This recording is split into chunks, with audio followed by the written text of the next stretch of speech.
Alright, so the next bot that you're going to see is a decision tree bot. And what is a decision tree bot? It's basically a bot which presents a set of options, basically yes or no choices to the user, and based on that it helps them make a decision. And of course it's called a decision tree bot because this is how decision trees work in real life. And in this case, the kind of bot that we are going to demonstrate is a bot which helps you choose the right programming language for your Dialogflow chatbot. And you have to answer a few yes or no questions, and then based on those answers, the bot is going to make a recommendation. So let's get started. Alright, so the first thing is it's going to ask, are you building an actions on Google, that is a Google Assistant app? And let's say the user says yes.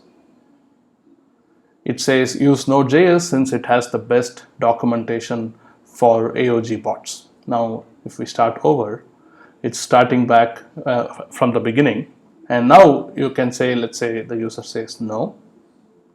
It's going to ask another question, are you a programmer? And for now I'm going to say no. It's asking, are you technical? And I say no. So it says ask your programmer to choose the language. Let's start over. Are you building an AOG app? No. Are you a programmer? No. Are you technical? So now I'm going to say yes.